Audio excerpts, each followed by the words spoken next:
All right, good morning. Sorry I'm late. I was just finishing. I had a player meeting and it ran over a little bit. So I know you guys' time is valuable. We all got 24 hours in a day.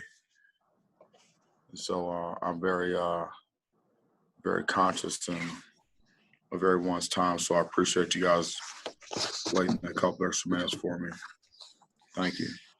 Thanks, Coach. Appreciate you joining us today. Michigan State travels to State College to take on Penn State this Saturday at 3:30. That game will be televised nationally on ESPN. Thanks again for joining us. Yeah, thanks, Ben. I know Saturday in my post-game press conference, I addressed that our team's performance against Ohio State was totally unacceptable to me, to our players, to our coaches, and certainly not acceptable to our state fans. Process-driven, means, no matter who we play, home or away, ranked or unranked, it's consistent offensively, defensively, and on special teams. We have to have the discipline to do our jobs for 60 minutes, 4 quarters in the game, and that's called complementary football. And that's what we're working toward. That's what we're building. Yes, we are rebuilding the culture here, from behavior modification to neutral thinking, and certainly recruiting is a big part of that. But I don't, and I know our fans don't want excuses. We want results. And so, we're looking forward to Penn State, and going to this game, it's all about execution. All about execution is what it's going to come down to. It will take commitment. It's going to take mental and physical toughness to deliver at our highest level, so we can play to our fullest potential. And we have to do it consistently. Consistency in performance is how you become successful, and we're a very inconsistent football team. I am proud of our team for continuing to come together based upon yesterday's practice. I see the guys are hungry and they want to get better, and that's a great sign. It's an important rivalry game for the land grant trophy. We talked about it yesterday with our players, and we are committed to coaching these guys harder and smarter. And our players are committed to playing harder and smarter. I know, and they know that we can and we will be better. We can play better than what we played. We can be better mentally, and we need to be better physically. There's still better ball ahead for us. Not to be confused with easy. It's going to be tough, but we got to get it out of them. And so, that's what this week is all about. And I feel like our players, they understand that and they want to do that.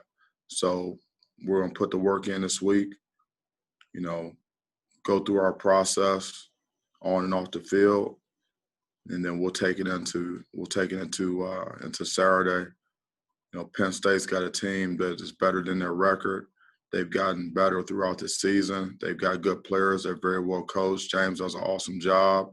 He's got a really good coaching staff. I have a lot of respect for what he's done throughout his career, what he's done there, and, what he's done to build that team. So I want to thank our supporters who continue to support our program. I get a lot of texts. I get a lot of emails. I get a lot of phone calls. And again, I want to thank our medical staff for continuing to give us a chance to practice and play, because the only way we can improve is through practice and playing. That's the only way we can evaluate. Our guys have to be on the field and they have to be able to play. And so we're going to relentlessly stay on our protocols, on our testing schedules, our behavior modification, so we can continue to practice and to play. So with that, I'll open up for questions. Thank you. Thanks, Coach. We'll start with Chris Solar, the Detroit Free Press. Mel, good to see you. I know that You. you mentioned in rebuilding some of the culture here, recruiting being such a key aspect. James, obviously, in Penn State has come into Michigan over the course of the last few years, and some of the other programs as well, like Cincinnati and regional programs like Kentucky. How do you, I guess, address these kind of games in particular when you do have the opponent coming into your backyard and taking some top talent? Yeah, it's not about one game. It's really about relationships. Obviously, Penn State, they have a good program, and they've got coaches. One coach in particular on their staff that is from the Detroit area and played in the public school league there, and has connections with coaches there that he grew up with, and they trust him, and so obviously, because they have a good program and they have connections and they have relationships, they're able to go in there and recruit players. And that's what a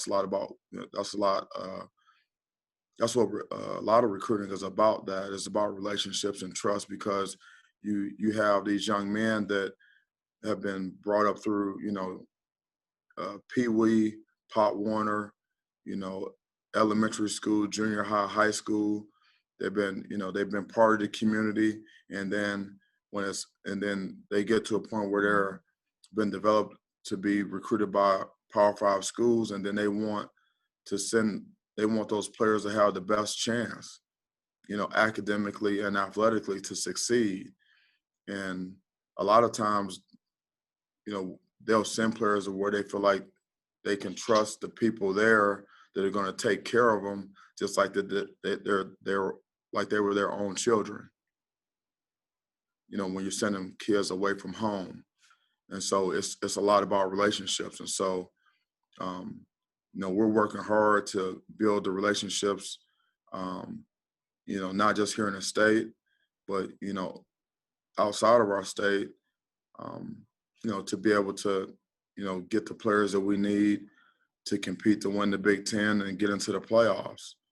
We do have relationships in our state, and we have relationships outside the state, and we continue to build on those things, and so, and everyone is looking to see, what's different about Michigan State now than in the past, and it doesn't necessarily have to be all about wins and losses.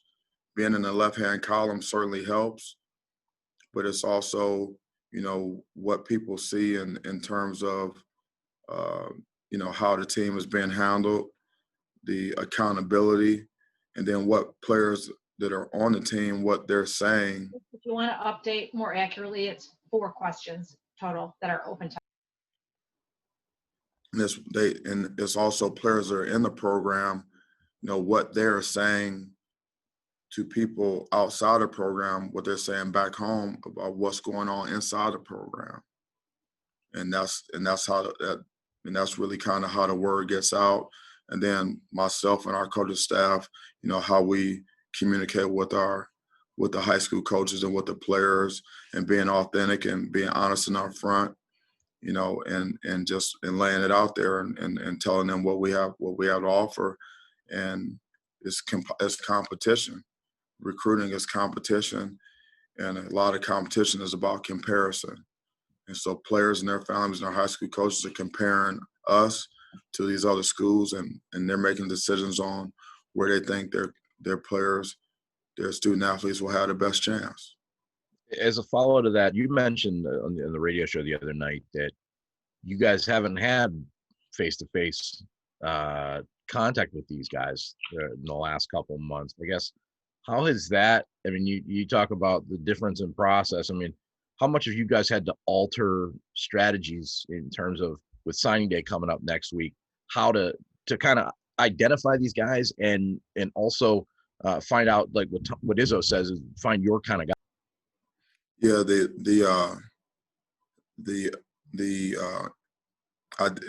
identification process is the same. The evaluation process is is relatively the same, except that you don't get to see the players live. You don't get the live evaluation. You're going on tape and what you see on videotape. We always take input from high school coaches or counselors or anyone that's involved with the player, was their parents or guardians or people in the community that have helped raise the kids and help develop them. And so, but we've had to do all of that on, text messages, phone calls, Zoom, and FaceTime. It's pretty much how we've done that. But we've been at it since March. I mean, it's not anything that's new. It's just the way it is. That's what everyone's doing. And again, if you want to sign 25 guys, it's about an 8-to-1 ratio. So you got to have at least 200 offers out there to do that. And but we offer well over 300 players for each class. And we don't not only do we have like an athletic evaluation and a score on players, which is, you got the height, weight, speed, agility, balance and body control, contact balance, ball skills, change of direction, all those types of things that you see athletically. We evaluate that, but then we also have a fit score to go along with that. That really evaluates the intangibles, things that you don't necessarily see on tape, and we have to talk to high school coaches. We have to talk to various people and ask these questions that, are character related, or, sometimes toughness related, or just certain things. And then we have an athletic score, and then we have a fit score, and then we weight it too. And then we decide if this player is a player that's going to fit into our program for what we want to accomplish here. And then those players, we aggressively recruit them, but again, there's no face-to-face interaction, but just like we do every week, every Tuesday we get on a Zoom and you're asking me questions and I'm answering questions. And so you're evaluating me and my demeanor and how I answer questions and how I treat you with respect or not. And you're making a judgment on me and what type of person you think I am, what my competency level is. Do you think that you can trust me and what I'm saying? Do you think that I know what I'm talking about? Do you think that I'm worthy? Do you think that I can build a program? And you can do that through Zoom, the best you can. And then that's what we're doing with recruiting. And then it would obviously be better if you could sit across from me face to face and do that. Then you could probably get even a better feel for my body language or eye contact or certain things like that. And so because we can't do that, it just makes it even more difficult. You have to put more effort into the connection. So that's why, like on these calls here, where normally we may be in the same room doing this, I could be maybe more, bring more brevity to the situation and be more concise with the questions, with the answers. But since we're doing it like this on Zoom, and this is my first year here, and I know you guys are trying to get a feel for me, trying to get a feel for my program, after sometimes going to more detail and give more explanation about what's going on, just so you have the information that you need to do your job, and so that I can convey, my message, to to the extent that's necessary. Thanks, Mel. Our next question will go to Lindsey Huddleston. Thank you. Hey, Mel, you mentioned in your opening comments about acknowledging supporters. Most of us on this call on Sunday after the Western Michigan basketball game heard Tom Izzo pretty much stop the press conference and make a point to acknowledge you and ask for people to support you during this rebuilding time. Can you talk a little bit about that relationship with Tom Izzo and what it means to have him make a point to come out publicly to support you through your transition? Yeah, that's a great question. Coach Izzo and I, speak on a regular basis. Either we communicate by text or call. Sometimes, he'll stop by and I'll get a chance to visit with him, or he'll come to practice. I also talk to Coach Garland. Also talk to Dwayne. Coaches there. I get calls from Cleves. I get text messages from Steve. I get texts and calls from Magic, and that type of deal. So, we have a connection. When I was here before in '97, Tom was here. Obviously I was a GA, but, we spent a lot of time, recruiting. We'd be in Nick's basement, and so I got a chance to meet him, see him there. And then I would see him throughout the years. Like when we were at LSU, he'd come down there and check Coach Saban. I would see him there. When Nick's daughter, got married in Tuscaloosa, got a chance to see him there, and some of the other Michigan State people. So, we do have a relationship, and it's not a one-way street. I reach out to him, he's reaching out to me, and we're always constantly talking. I feel like we see a lot of things the same way, just about toughness and hard coaching, and not making excuses and finding a way to get it done, and being appreciative of the opportunity that we do have, and never relaxing, and always fighting and being basically bootstrappers, and so I support him and everything he's doing, and he supports me. And one of the things that I wanted to know, during the process of looking at this opportunity is, where was Coach Izzo on this with me? Because, quite frankly, in order for me to be successful here, I want his, I feel like I want and need his support, because he's been here so long. He's done so many great things. He's a Hall of Fame coach. I can learn a lot from him, and getting support from him, goes a long way for me and for my program, for my coaching staff. And so I really appreciate that. I don't think he would support me if he didn't believe in me, because he's not that type of guy. Got it. Thank you for that. Yeah. Our next question is from Matt Charbonneau with the Detroit News. Hey, Mel, you brought up consistency a lot, and something you guys have yet to attain this year. And I'm wondering, can you pinpoint some of the biggest reasons why it's hard to get that consistency? Is it a new staff? Is it inexperienced players? And what's the key, or what's the best way to try and, improve that as you go along to start to get that consistency? Yeah, well, there's basically 4 levels of competency. Okay, and the first level is you don't know, and you don't know you don't know. So that's where you start, and you get past that, and then you get to the point where you don't know, but you don't know. Okay, and that's when the players start to realize, okay, I don't know exactly what I thought that I knew, but I realized that, so now I want to be coached. And then they're hungry for the information. They're hungry for the coaching.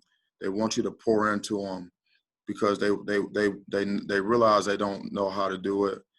Okay, but they know that you can teach them, and then they're really bought in, and they're digging in.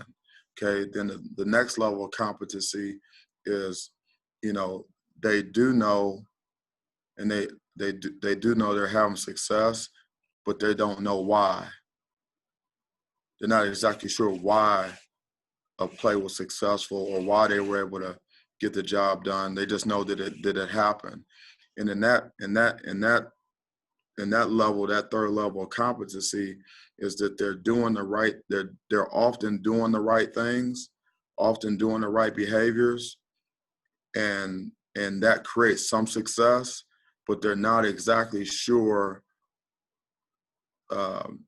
thoroughly why they're having a success. And so when you're at that point, then it's hard to repeat it because you don't know why you had the success.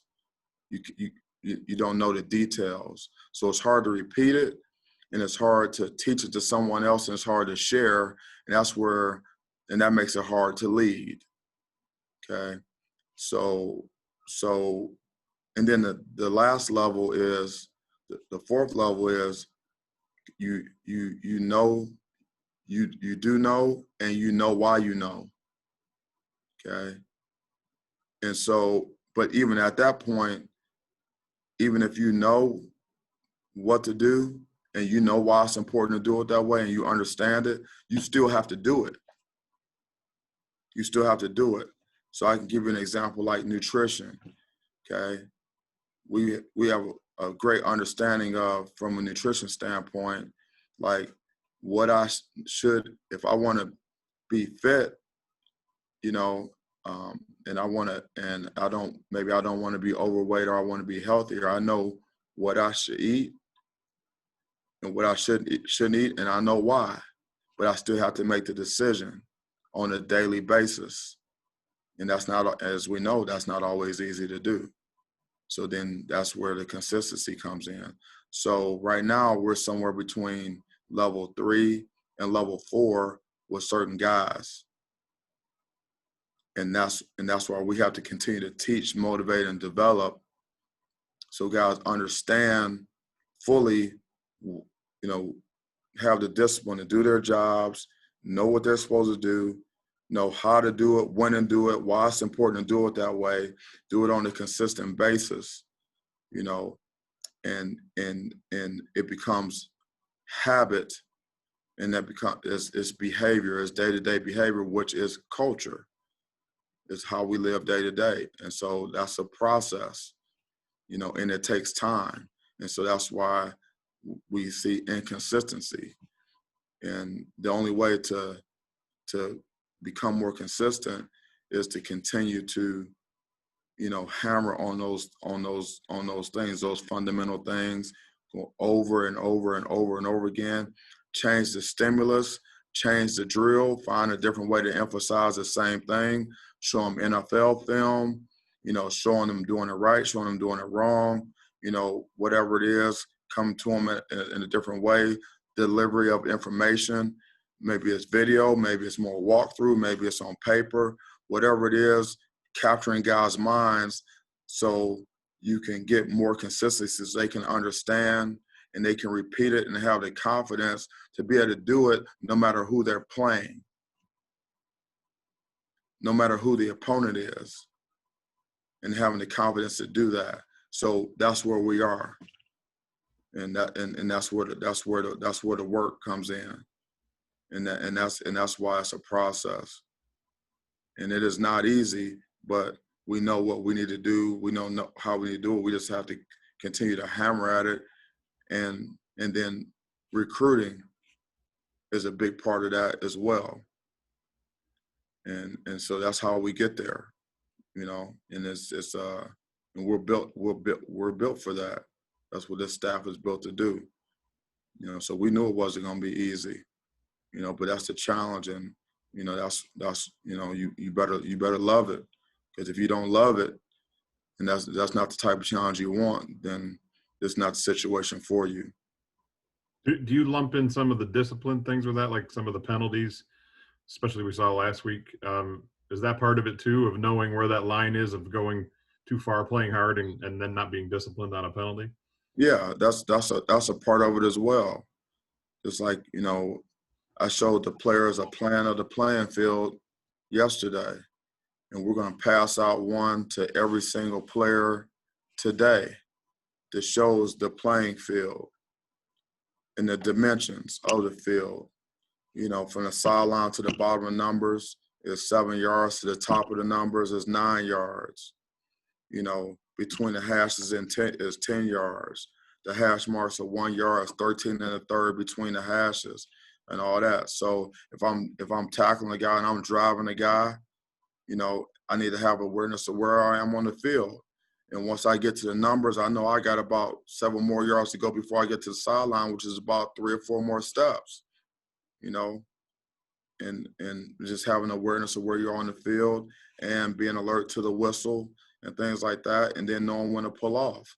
So that's all about, you know, teach, you know, motivate, develop, and everything. And then you confront and demand guys. You confront guys when they do it, when they don't do it right, and you demand that they do it right. But you also have to try to find ways to give them more tools so that they can understand.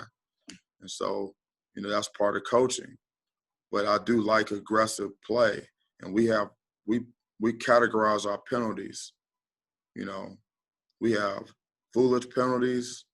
You know, we have aggressive penalties, and like pre-snap penalties, jumping off sides. You got 12 guys on the field. You know, false starts. You know, illegal formations, pre-snap penalties.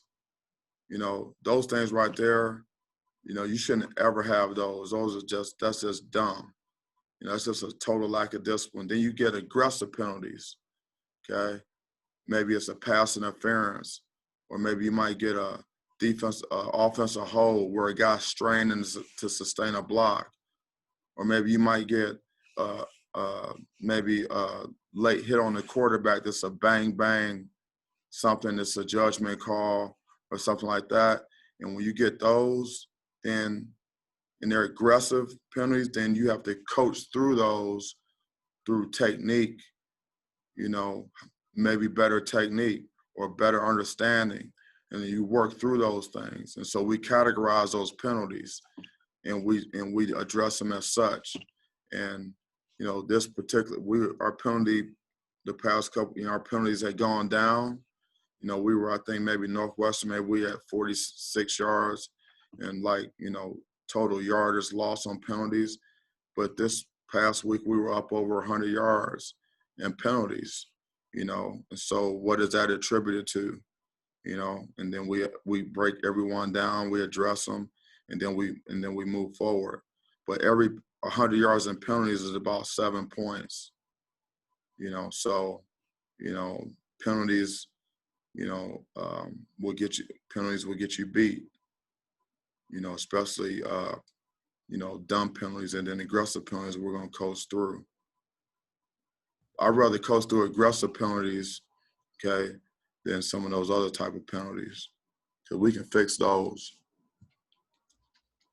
Thanks, Mel. Our next question will go to Matt Wenzel with M Live. Hey, Mel, following Saturday's game, you said you didn't have an update on Rocky. I was wondering if you do now, his status for this week and the direction at quarterback with Peyton and what he showed this past week. Yeah, he seemed to be doing better yesterday. And so we're going to go through, we're evaluating everything. We're going to go through today, and hopefully I'm anticipating sometime by the end of the day tomorrow, we'll know, you know, who we're going to go with. And then we'll do that. But we're still in the evaluation process right now. And obviously with the NCAA giving everybody an extra year, I was wondering, are there any seniors you expect to have back for another year next season? Yeah, there's some that may come back, but we'll just have to see, because, you know, everyone's going to make a decision was based upon their best interest. And that's kind of how it goes nowadays. And so, you know, it's really a fluid process, and, you know, we'll take it on an individual basis, and then we'll make decisions on those guys. Guys will make decisions if they want to come back or not. You know, it's just a collaborative effort and it's communication. And so, you know, we'll just have to see. Okay. And if you don't mind, another quick one, just how many you expect most of your guys, your recruits in the 21 class to sign next Wednesday? Yeah, you know, we'll see. You know, the indication is most of the guys that are committed, you know, will sign, but, you know, we'll just have to see. You know, recruiting is fluid, and you never know until you know, and they're not signed until they're signed, but we're willing to fight for our guys, for the guys we want, through the 16th and beyond, all the way through to February, all the way until the 11th hour. The hay is never in the barn, so we're not adverse to competing and fighting for guys. It's not okay just to say, oh, well, he doesn't want to come, so we'll go to the next guy. If that's the guy that we want, we feel like we can still get him, then we need to fight for him and try to get the guy. And then if we can't get the guy, then we go to the next guy. But we're going to fight for guys. I like to get as many guys signed in December as we can, and then we'll go from there. We do have a plan in terms of how we're going to address transfers in the portal as well, because the portal is a viable market to be able to help your team. And so we're also aggressively, evaluating the portal and who's available there on a day-to-day basis. That's a big part of what we do in recruiting. Thanks, Mel. Yep, you're welcome. Our next question will go to John with the Detroit Sports Podcast. Hey, Mel, good afternoon. I'm curious, you talked about the coaching staff put together by Coach Franklin. I'm just curious about your general impressions of Coach Brent Pry's defense and what challenges they may present to your offense. Those guys fly around, and they got a good pressure package. They seem to be able to, play to the strength of their players, and they're able to mix some coverages and things like that. And they seem to be, growing and getting better. I mean, you look at Coach Franklin, he's a guy. I mean, the guy's really, really smart. Obviously, he's got good experience, and he's had success, and you're not gonna be on his staff. You're not gonna coach for him if you don't know what you're doing. All the guys that he has on the staff are good coaches that are competent guys that know ball. They know how to coach. They know how to recruit. And so, that's what a good staff should be about. And he has that. So they present some challenges, and they're aggressive, and we'll have to find ways to put our guys in a position where we can make plays, where we can possess the ball, and where we can put points on the board. Thank you. You're welcome. Question will go to Jason Hutton with Fox 17.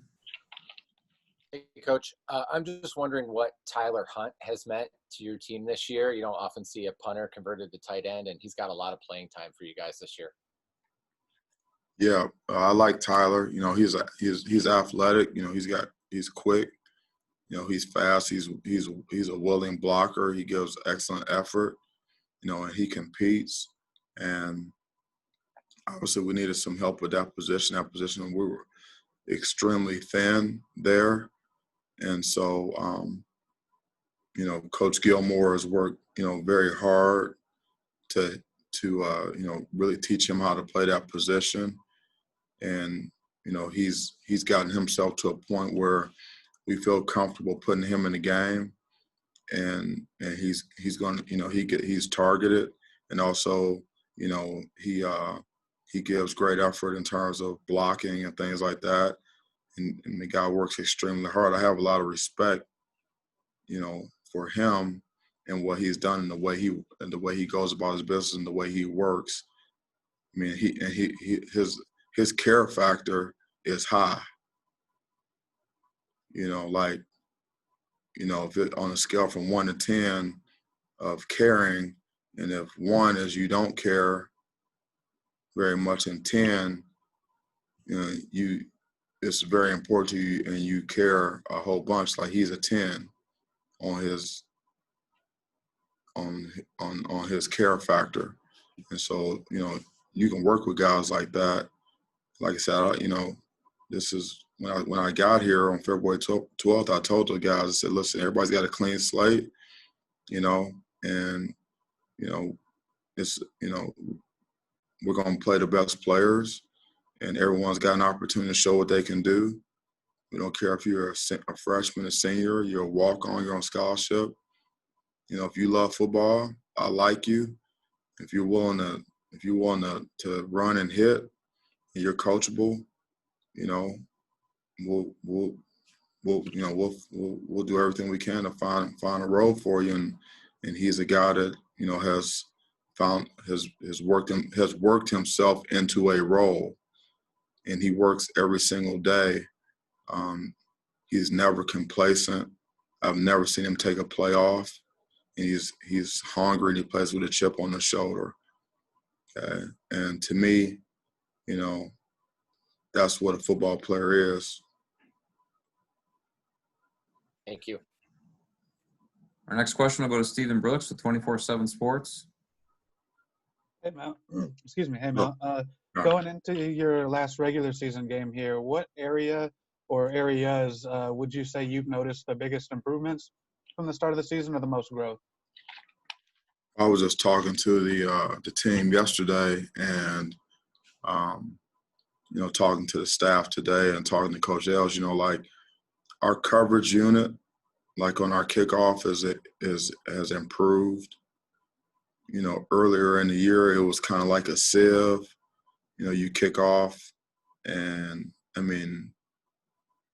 guy catch the ball, and he was just running, and it was like just a lot of room there, and that's gotten better. And then our return game, like our kickoff return game, we're starting to show some signs of life there. I know someone mentioned last week that that we fair caught some kickoff returns and whatever, but we also returned some and got some return yardage. We're starting to get blocks, sustained blocks, starting to get some knockdowns, and starting to create some room for our skill guys that we have that can actually pop one if we give them enough room. So that's something that we're continuing to work on. We really need to work and improve our punt return game. And then, we're also making some strides in our punt game. We're doing some different things. And we're working with our gunners and trying to get better coverage and things like that, because that has a lot to do with the field position. Because, really in some of these earlier games where we were, where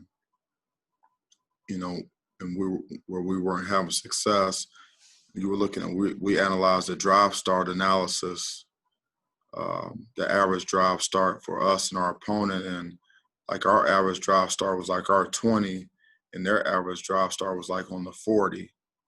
In our past two games has been about the same. So that shows me that we're doing a better job on special teams, like in terms of the return game and coverage. And that's just one area. I could talk all day about some of the other areas, whether individual guys or things in certain run schemes or defensive schemes or whatever, but I've seen some improvement there. I've also seen, improvement, on our offensive line, with some of the things that we've been able to do there, with Matt being out, and then Buter's been banged up, so with Nick coming in and doing some things there, JD, coming in and growing in that way, and then what some of our tackles with Jarvis and AJ, some what they've been able to get done over there. I kind of see, I see some, I see in Carrick, working through some things. I'm starting to see, there's a no excuses, no explanation type mentality with those guys, and I'm starting to see we're starting to see some push in the run game, and also some cleaner pockets in pass protection. So that's been good. And I've also seen us in the run game, finish some runs. I like to see us finish some more, but like in the Northwest again, I saw us finish some runs where like when we started camp and guys would run the ball, they would get yards and they get to the sideline and they would run out of bounds. They would just, get what they could get and dip out of bounds. And then we immediately confronted that and demanded that they get every yard that they can get unless it's a 2-minute situation where we got to stop the clock. And so when I see things like, a guy get a ball, he's run up the sideline and there's nowhere to go, lower your shoulder, get your shoulder down, keep the ball high and tight, and try to run a guy over and fall forward for 2 yards and things like that. That seems like something small, but that's a big thing because that's a mindset. That's mental toughness. That's physical toughness. And it's also, we're trying to advance the ball and get as many yards as we can get.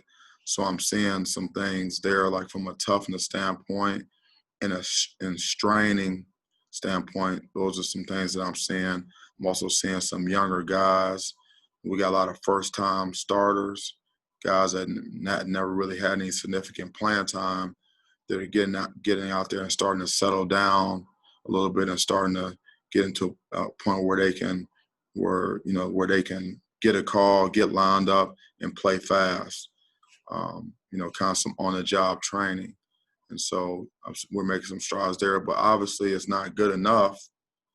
I don't want to go overboard about what with some of the improvements that we've been making. After you just get blown out. But I do see some, as a coach and as a coaching staff, I do see some improvements here and there and that's what makes me feel like, preparing for games. I feel like if we do certain things, we'll have a chance to win the game if we do those things, because I do see the improvement. And when we don't do those things, I'm very disappointed. I'm very upset about it because I know that we're capable of being better. Thank you. Just time for just a couple more. We'll go to Graham Couch with the Lansing State Journal.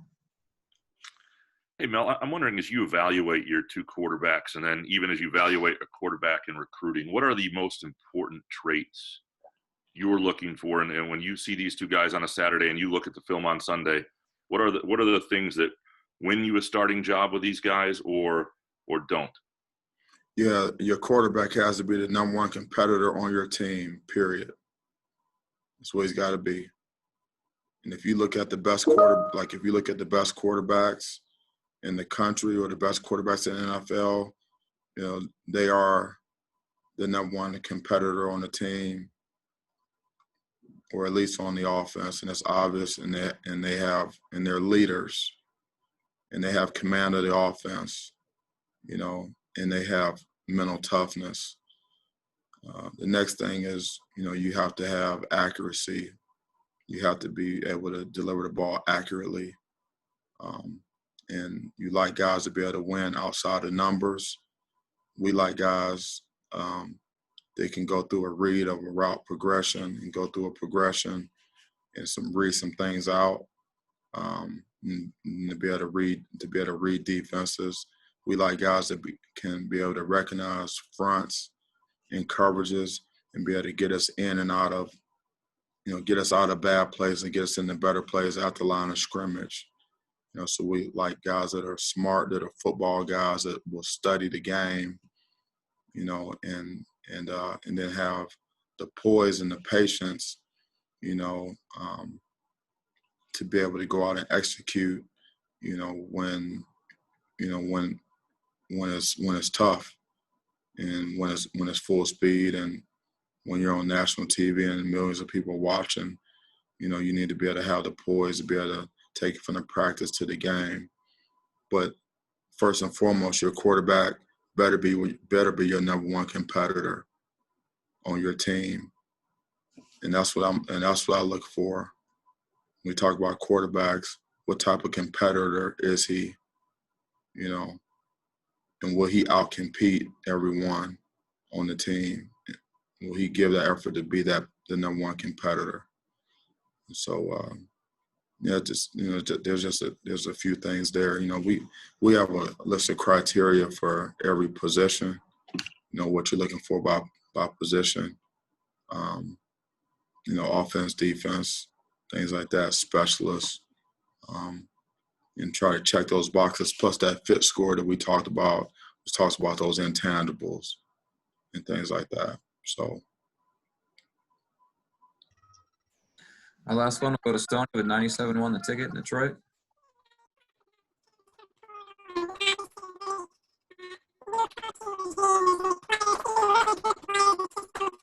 Looks like we're having some audio issues. Was that there? I think you were speaking Groot. It sounded like that was Groot. Sorry, Stoney. We tried.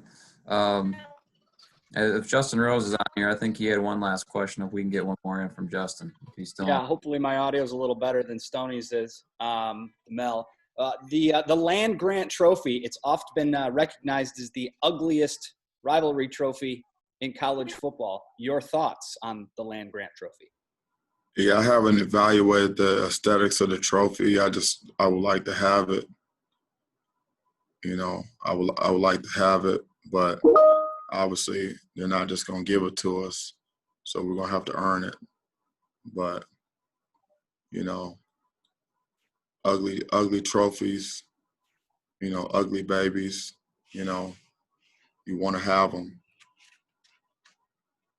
Thanks, Mel. Appreciate it. Yeah. All right, that looks like all the questions we have. So, Coach, thanks for joining us. We'll have players here shortly. Thanks, Coach. Thank you guys so much. I really appreciate you guys coming on every week. Appreciate you waiting an extra 8 minutes for me today. It's always enjoyable for me.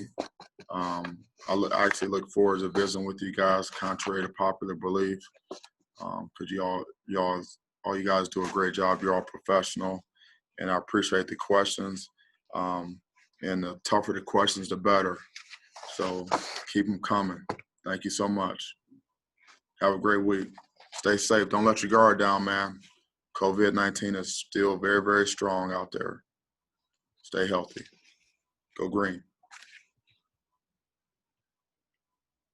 Thanks, Mel. Thanks, Coach. Yeah, we'll see you. Thank you. Yeah, thank you. Thanks, Mel. Take it easy. Take it easy, guys. Thanks, Mel. We'll have players on in a couple minutes. Thank you. Don't take any wooden nickels.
All right, we'll have Drew Beasley first. He'll be on here in just a minute.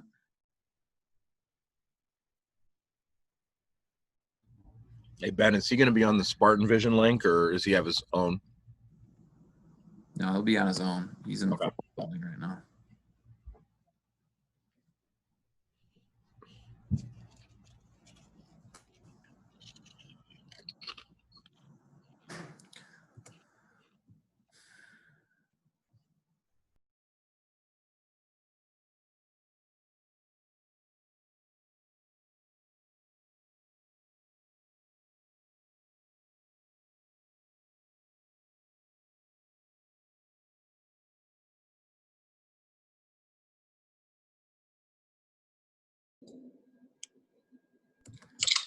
All right, we're joined by defensive end Drew Beasley. Drew, thanks for taking the time today. We have about 10 minutes for Drew for questions, and we'll get started with questions in the chat that you might have for Drew.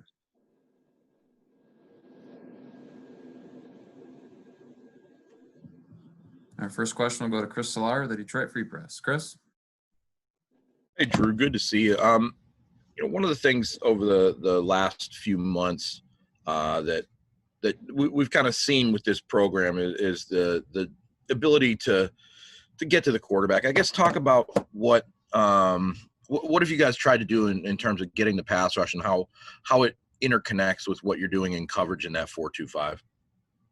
Well, part of it is, being on the same, us as ends, being on the same page as the D tackles and, just being able to rush together, covering each other's backs. If someone shoots their shot, you got to make sure someone got your back.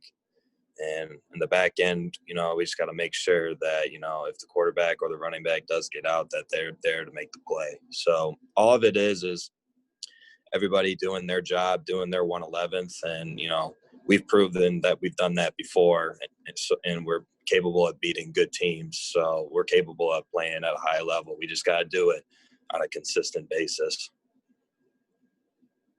As a follow for you, as a senior with the ability to maybe come back next year, have you kind of thought through that or talked about it at all? That is something I've given some thought, but that's something I need to talk to Coach Tuck and the rest of the coaches about. So I can't comment on that yet. Thanks, Drew. Yep. Our next question will go to Matt Wenzel with M Live. Hey, Drew, we talked to you, I think it was before the season or something like that. Time's kind of warped now, but, obviously the opportunity for you this season was there to take over a bigger role. I think you're tied for first on team in sacks, second in TFLs. I guess, how do you evaluate your own play through 6 games? Well, I feel like, I'm proud of what I've accomplished this season so far, but at the same time, the wins and losses is what matters the most to me. And, us as a team, we haven't gotten it done. And, we're capable of better. Like I said before, we played at a high level and we've beaten good teams. And, like I said, I'm just not satisfied. Just the wins and the losses matter.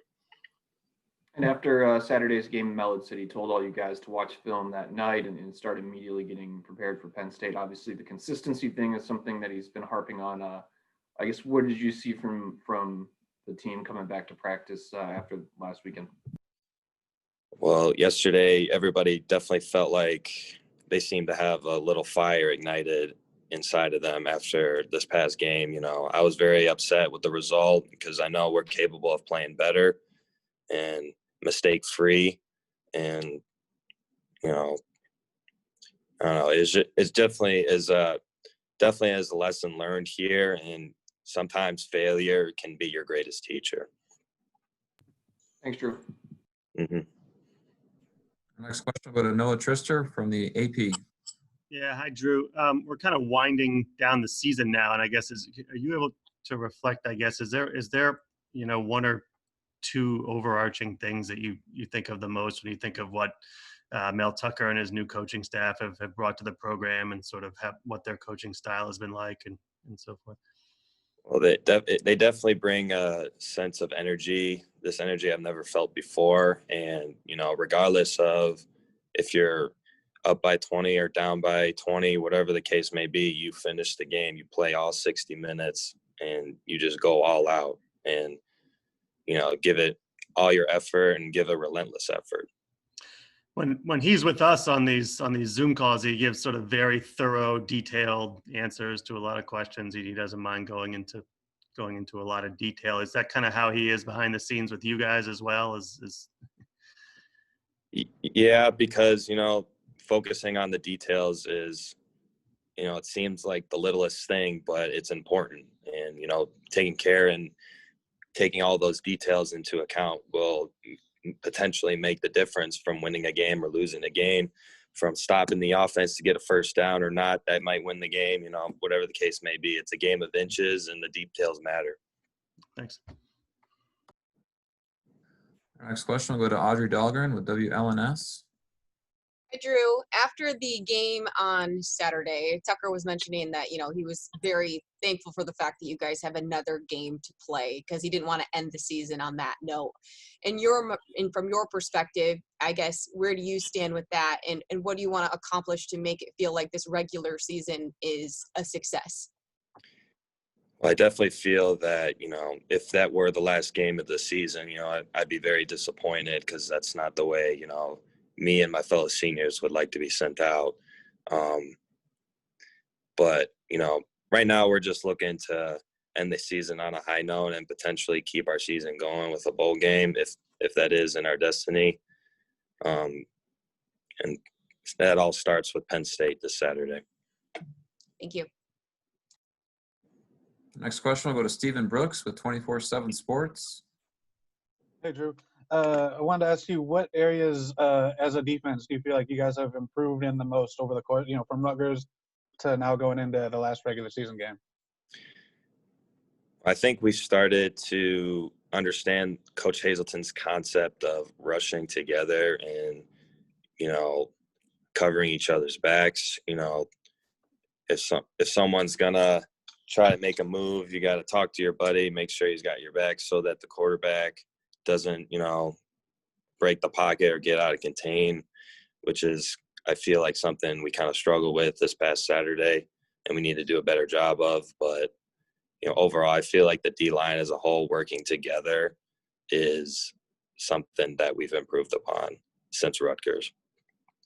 And does Coach Hazelton spend much time with the D-line in practice? I think back in August he mentioned that would be something he wanted to do a lot. Is he with you guys much? And if so, are there anything new he's brought to the table that technique-wise or anything like that you've picked up on?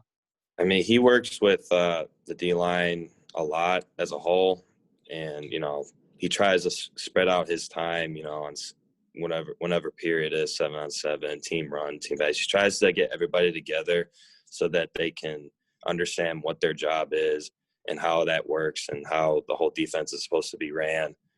And, against any opposing offense that we might encounter. Got it. Thank you. Our next question will go to Jim Comparoni with Spartan Magazine. Hey, Drew, when you came to Michigan State as a walk-on, did you ever doubt that you could make it? And when did you realize that you could do this? What were the keys along the way that you could play the way you're playing? Well, I was very hesitant when I made the decision because, part of it was, I was kind of this 6'2", 215 kid, kind of scrawny, didn't know if I was going to have the size to play in the Big Ten. And, I felt like, once I started working with Coach Manning, I could put that weight on and that size, no problem. And, a lot of it isn't necessarily physical, but more mental, focusing on your job and understanding what your reasoning is to do your job. And so that helps, other guys do their job and, everybody works as a collective unit. And how gratifying is it to get it done? It's definitely very, very satisfying when the defense works on a certain play, but then you kind of have to have a quick memory and then focus on the next one and then just keep going, which ultimately ends up winning us games. And then that at the end of the day is the most gratifying thing. All right. One other thing, you guys just faced a special quarterback who could turn a good defensive coverage into just running around and gaining yards. What did you guys learn when you watched the film? Some plays can't be made because he's so athletic, but what did you learn about what could have been done better to corral him? Because not the same level quarterback, but you've got another running quarterback this weekend, or a quarterback that can make a defense pay if they're not all together. What did you guys learn? Well, yeah, like I said before, we just got to learn how to rush together, because we knew going in that, he makes plays with his feet, once his first read isn't there, and he's able to extend plays when, for example, when there was a bad snap and he was able to break the pocket for the first down. It's just stuff like that, little things like that we can control ourselves. Okay, thank you. Yep. Final question for Drew. We'll go back to Chris Solar, the Detroit Free Press. Yeah, it kind of actually works right into where I was going to go with this. Can you kind of run us through that sack turn penalty of aggression that kind of Coach Tucker talked about? And when you looked at back on film, what did the ref tell you, first of all? And what did you see when you looked at it back? Well, when he threw the flag, I thought it was for grounding at first, because I didn't see anyone in the area of where he threw it, and he seemed like he was in the pocket. But with the way this game has changed in protecting the quarterback, I kind of understand why they threw the flag on me. And me being the competitive guy I am, I'm kind of very upset about it at the time. But at the same time, I understand the game's changing, and they're going to protect the quarterback. It just, as a follow to that, the line that Coach Tucker talks about in between being aggressive and taking dumb penalties, I guess, as a player, can you kind of define what that is? Well, some dumb penalties are, something that we can control. Not jumping off sides, that's a dumb penalty. False start, that's a dumb penalty. That's something that we can control just by being disciplined. And other penalties, like a PI or whatever the case may be, that's something that's an aggressive penalty, and that's basically the flip of a coin, whether it's called or not. So we as a team, we have to do is limit the dumb penalties, and the rest will take care of itself. Thanks, Drew. Really appreciate it. Good luck Saturday against Penn State. Thank you, guys. Stay safe. Go green. Thanks, Drew. Thanks, Drew. All right, I'll have Tyler Hunt call in here shortly.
All right, Tyler will be joining us here momentarily.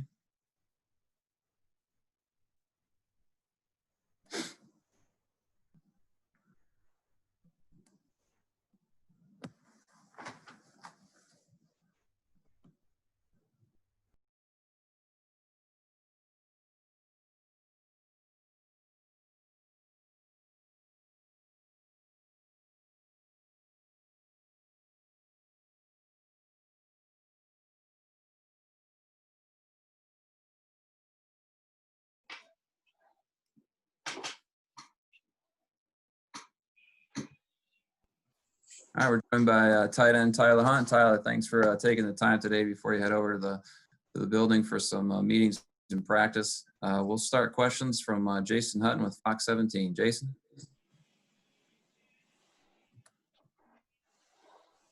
Hey, Tyler, I'm wondering when the idea of you moving to tight end, how did it come about? What was your reaction to it? And did you think you'd ever be where you are right now?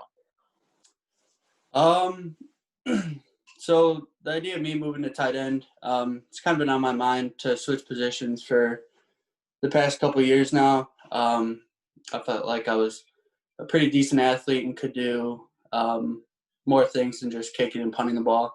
But the idea of tight end actually didn't come about until this quarantine, actually. I was just at home working out, put on some weight, and kind of just asked Coach Tressel what he thought of the idea. And he put me in contact with Coach Gilmore, and the ball kind of started rolling from there. And then we went up to practices and summer workouts, and they saw what I could do. And now they're utilizing me in ways that they see could help the team. So I'm pretty happy with where I am right now. To be honest, I didn't think I was going to see the field much, just switching from punter, because, you don't see that very often. But I'm happy where things are and can't wait to see what else happens. And how did playing at a small school like Gobles help prepare you for the underdog role at Michigan State and all the hurdles you've had to overcome? So playing at Gobles High School, I think I graduated with 67 kids, and our football team probably only had about 20 on it. We had no JV. And so I think what really helped me coming from a small town like that is you get a lot of one-on-one personal coaching. So the coaches were always, on my back, just trying to get me to play as hard as I can all the time. You get a lot of leadership roles out there as well. I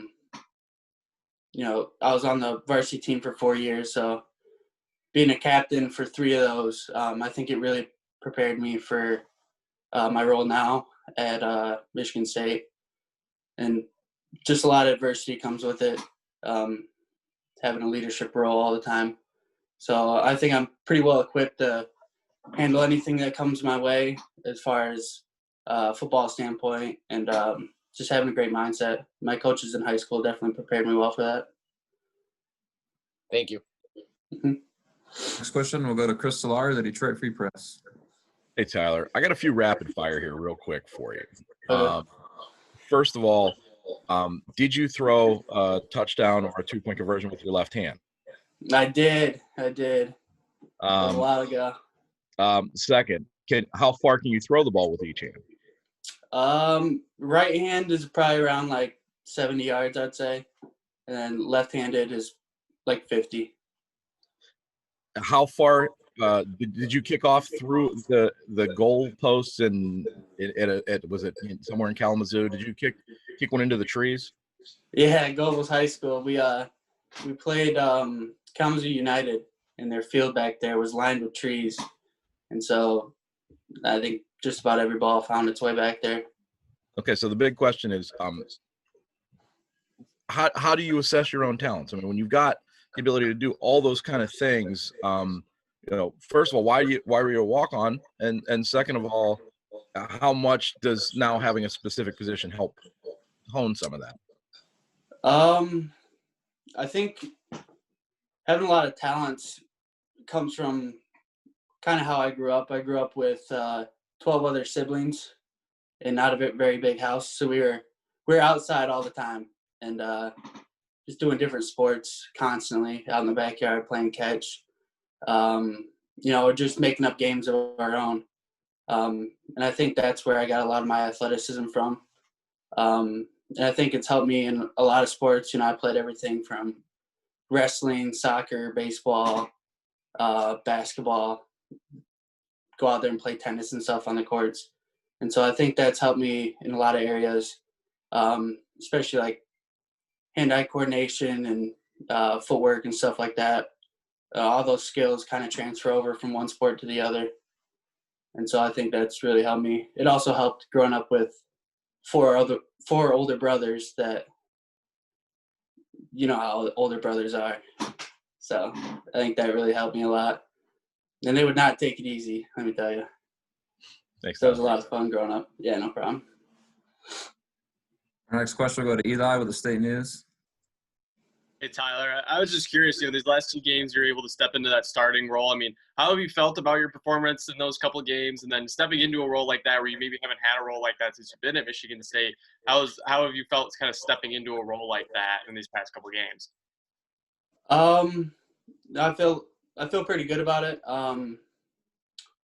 I kind of had a similar situation to this when I had to punt. I came on the team as a kicker, and then when one guy goes down, it's the next man in line steps up.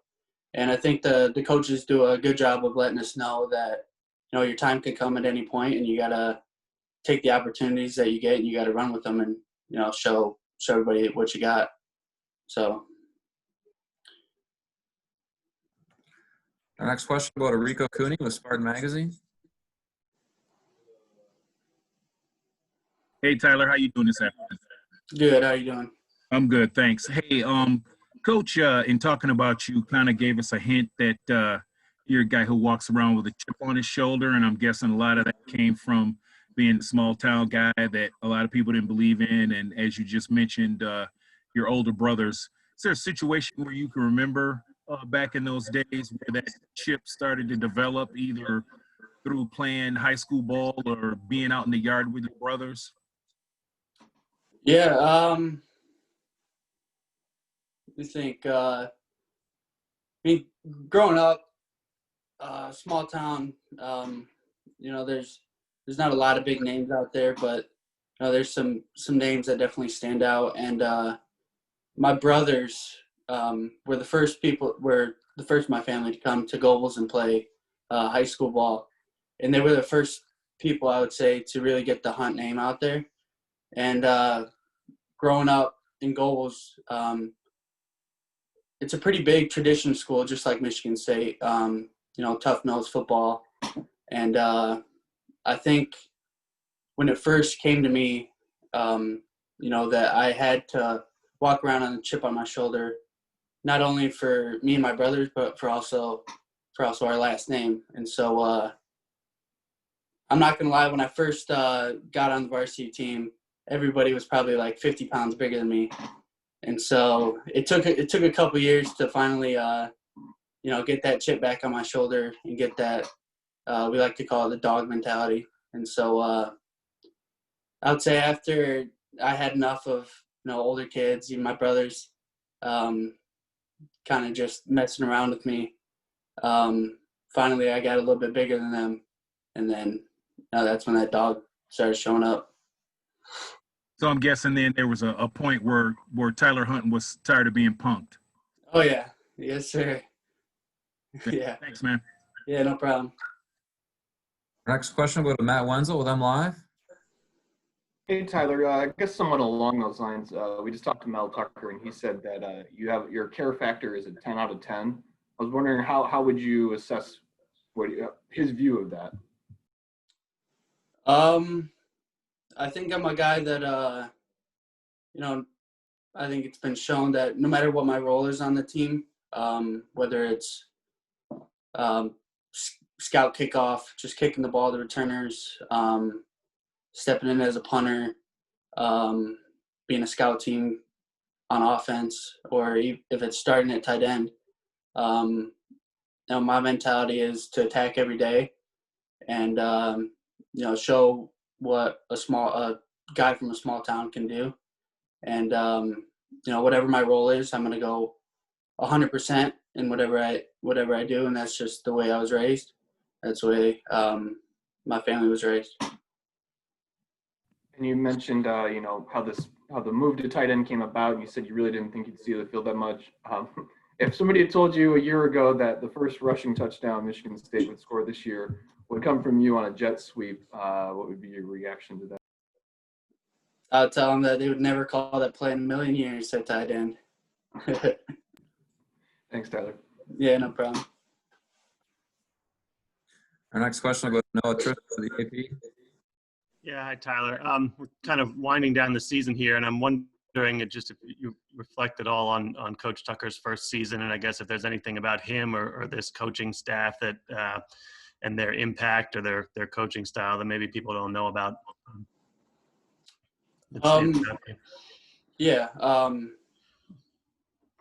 First off, I gotta say that the coaching staff does a really great job. I love all the coaches, and their coaching style is pretty unique, I would say.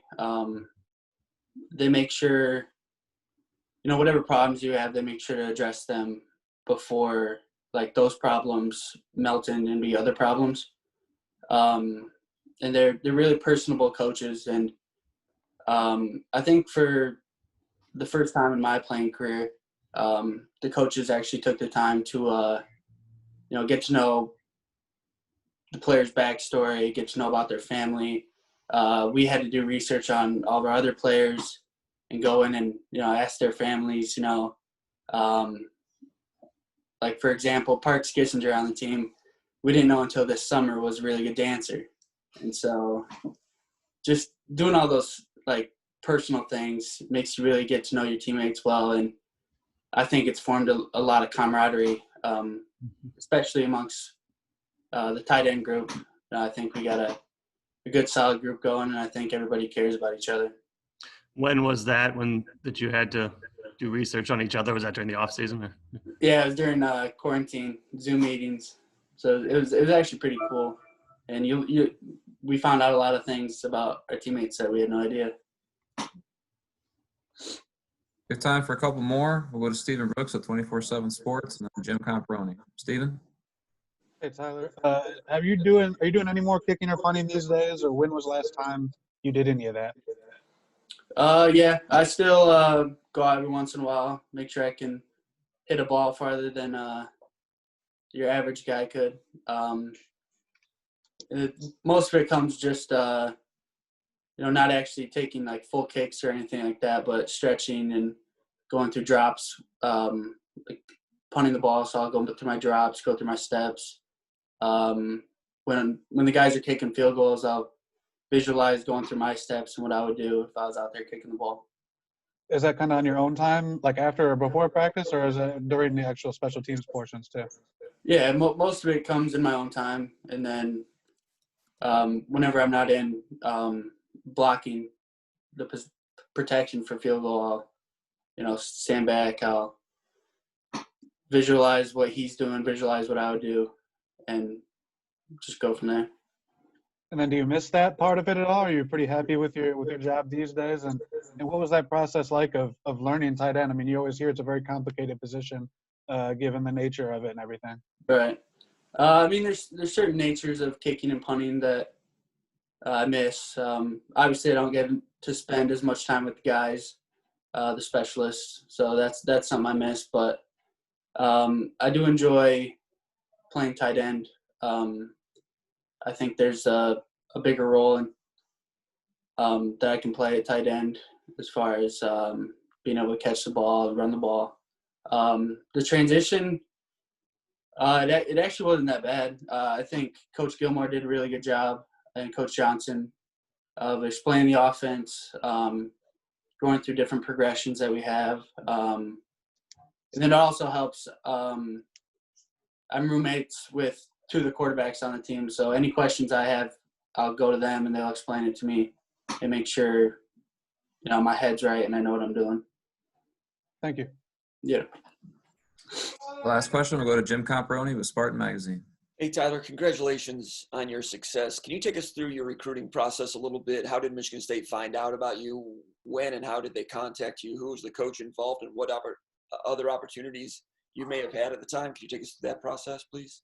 Yeah, so coming out of high school, I actually only had, I think, 2 or 3 offers from schools. Eastern Michigan reached out to me, and Saginaw Valley State and Northern Michigan Tech reached out to me to come punt and play safety for them. I think I had 1 email to Michigan State, and I knew I wasn't getting recruited by them. They probably didn't even know what my name was at the time. So I emailed them. I think it was just a mass email that went out to the Michigan State football email. And it was just like, hey, here's my highlight video. I know you had tryouts coming up, and I would love to attend. And eventually they reached out to me. Mark Staten, he was the recruiter for my area at the time. I sent him a personal email, and he reached back out to me and told me the dates of when the tryout was happening. And so without an offer, without really any interest, I came to Michigan State. It was more of a financial and family situation. And so I came to Michigan State as a student. I was a regular student for a couple weeks until I finally made the team in 2017 when we played Notre Dame. That was my first game. And so I went to the tryouts, ended up having a good tryout, and they called me back the next day to come back and be ready for practice. So you had already enrolled as a student pretty much before they saw you try out. When you say tryout, you're not talking about like a summer camp tryout. You're talking about enrolled as a student tryout, right? Right, yeah. I never went to any of the camps, none of that. I think the word they used was street walk on. Someone they just don't know about shows up. And you tried out as a kickoff specialist or across the board, or what did you try out? During the time, I don't think I tested as well in 40-yard dash or anything like that. I didn't have great numbers, great size, or anything like that. So I just had a highlight film that showed what I could do, showed that I was an athlete, and then came to the tryout and had a pretty good 2 days of tryouts. And the tryout was just kicking off or everything? It was mostly field goals and kickoff, and then some punting was there too. All right, you said during quarantine you decided to try working on tight end. During quarantine, who helped you with the pass catching part of it? Who threw balls to you? My brother Travis. Now he's got a workout facility out in his garage. He's got just weights and a bench basically, and he was out there every day with me, making sure I was getting my work in. We bought some extra lifting equipment.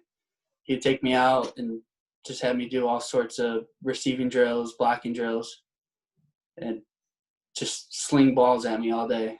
And at that time, I mean, you conceivably could have competed for and won the job as a punter at that time. I mean, that was open. So was that a tough decision, or did you think you could maybe take a shot at both? How difficult was that decision? I think it actually took me about a week to build up enough courage to actually ask them to switch positions, because I knew the situation going in, that we didn't have a starting punter at the time, and I was on the list of potential next person up, and so I just decided that I think tight end would be a better fit for me. It matches my my mindset more, I think, my personality. And so I like to be in the action, and I think punting and kicking took me out of the action a little bit. Great. Thanks a lot. No problem. I think we have time for one more if you have time, Chris. Thanks. 2 quick ones. One, were you still were on the team when Coughlin ran in his touchdown, right? Mm-hmm. I mean, what did you see when you saw that? I mean, you thought I could do that? I did, yeah. I don't know if you know a lot about Cogs, but he was walking around with his chest a little puffier than usual for the next couple weeks, and so it was great. The Iowa game, I was finally able to get him back a little bit. And the last thing I got is there, I mean, have you done any work at quarterback as an emergency situation? I know that, and I thought about this last week when Rocky got hurt. I mean, could you potentially come in an emergency situation if they needed you to? I'm sure the coaching staff will be able to adjust if, that were to come about. Hopefully it doesn't ever happen, but I'm sure the coaching staff will be able to adjust. And personally, I think they'd be able to get anybody ready to be put in that quarterback situation if they had the arm strength and the talent to do so. Would you love it? It would be interesting for sure. A lot of stuff goes through my mind at tight end already. I can only imagine what quarterback would be like. Thanks, man. No problem. All right, Tyler, I know you got to get running to a meeting, so I really appreciate your time today. Thank you. Good luck Yeah, Saturday. thanks for having me. Thank you. Thanks, Tyler. Thanks, Tyler.